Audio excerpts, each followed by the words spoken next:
প্রিয় বন্ধুরা, আবার একটা নতুন ভিডিওতে আজকের ভিডিওতে দেখাবো যে আপনার একটা এমএস অফিস আছে। আপনার এমএস অফিস আছে, এখানে আপনি একটা সাইন মোবাইল বা মোবাইল দিয়ে আপনি ছবি তুলে আপনি একটি এখানে হুবহু ওই সাইনটি বা ওই লেখাটি আপনি এখানে ইনসার্ট করবেন। তো সেটা কিভাবে করবেন? অনেক সময় দেখা যায় যে ঝাপসা আসে, আপনারা দেখবেন যে আপনার বিভিন্ন ধরনের কালার হয়ে আসে। আম, আপনি যদি এখানে কেটে আনে শুধু যদি সেখানে ইনসার্ট করেন, সেটা প্রিন্ট করলে বা কোনো কিছু কাজ করলে সেটা স্পষ্ট বোঝা যায়। সেই কাজটি আপনারা আজকে কিভাবে করবেন আমি আজকে দেখাবো। ধরেন আপনার এখানে এখানে একটি ধরেন এখানে আমার একটি নাম আছে, এই যে এটা। আহ, এই নামটি আমি আমার এখানে গিয়ে ইনসার্ট করব। কিভাবে করব সেই কাজটি আজকে আমি দেখাচ্ছি আপনার এই ভিডিওর মাধ্যমে। প্রথমে যে কাজটি করবেন, এটাকে যেহেতু এটা পিডিএফ আছে, এটাকে আপনারা জেপিজি করে নেবেন বা ফটো স্টাইল করে নেবেন। সেটা কিভাবে করবেন? যদি আপনার আহ, আহ, অন্য কোনো ওয়ে না থাকে, সেক্ষেত্রে আপনারা এখান থেকে স্নিপিং সার্চ করে নেন। SNIP, এই যে স্নিপিং টুলসে আপনি যাবেন, ক্লিক করবেন। ক্লিক করার পরে আপনার এখানে একটা ইন্টারভিউ আসবে, এখানে আপনারা নিউ ক্লিক করবেন। ক্লিক করার পরে এটাকে আপনারা কি করবেন, কেটে নেবেন।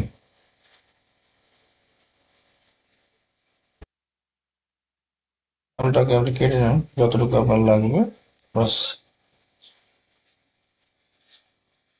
চলো, আসার পরে এটাকে কন্ট্রোল এস প্রেস করে সেভ করে নেন।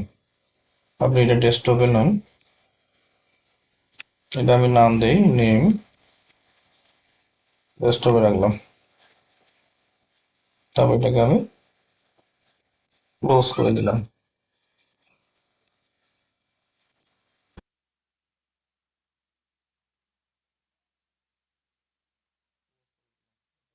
করে দিলাম,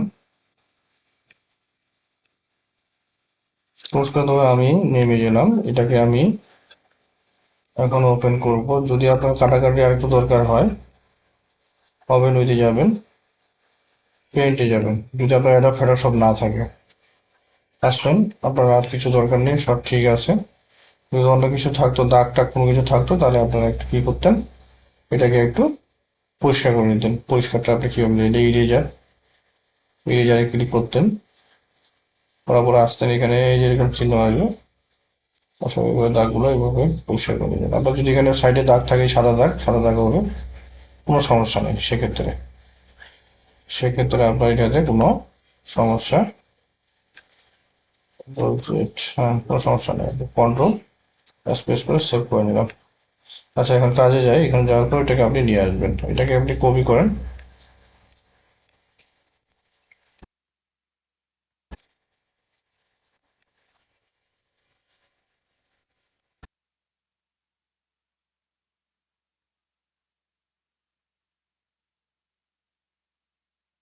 এটাকে আপনি কপি করে এখানে এটাকে পেস্ট করে দেন। পেস্ট করে দেন। এখন হচ্ছে আপনার দাগ আসছে, এখন দাগটাকে আপনার কিভাবে সরাবেন, এটা হলো বিষয়।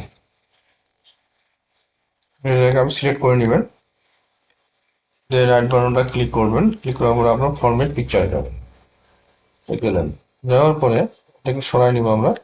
এই ধরনের ইন্টারফেস আসে। আসার পরে এই যে ব্রাইটনেস অপশনটা আছে, এটা ক্লিক করে চেপে ধরে টার্ন করে নিতে পারবেন। একটু এদিকে নিয়ে যান, দেখেন সাদা হয়ে গেছে। প্রথমে এদিকে যান, দেখেন এইরকম ছিল। থাকার পরে আমি এটাকে যখন আমি এদিকে টেনে নিয়ে গেলাম আস্তে আস্তে, তখন কিন্তু দেখেন তার যে ছবির সঙ্গে যে পিছনে ব্যাকগ্রাউন্ডটা ছিল কালার, সেটা কিন্তু অলরেডি চলে গেল। তারপরে আপনি কন্ট্রাস্টটা বাড়ানোর দরকার নেই, যা আছে তাই রেখে দেন, রেখে দেন, একদম দেখেন কালারটি কিন্তু চলে গেল। ব্যাকগ্রাউন্ড যে নামের সঙ্গে যে ব্যাকগ্রাউন্ড কালারটি ছিল, সেটা কিন্তু অটোমেটিক্যালি চলে গেল। তো এইভাবে আমরা কিন্তু আমাদের কাজগুলো করে নিতে পারি। তো পাশাপাশি একটা কাজ করে নেবেন, যেহেতু এটা আমার পিকচার, এটা মুভমেন্টের একটা ব্যাপার আছে, এটা সিলেক্ট করে রাইট বাটনটা ক্লিক করার পরে আপনার ওয়ার্ড টেক্সটে যাবেন। ওয়ার্ড টেক্সটে in front of the text, এটা করে নিলে আপনার যে কোনো জায়গায় মুভ করতে পারবেন অনায়াসে। তো এইভাবে কিন্তু আমরা আমাদের এই কাজগুলো খুব দ্রুততার সহিত করে নিতে পারি। তো এই ছিল আজকের ভিডিওতে। ধন্যবাদ সকলকে।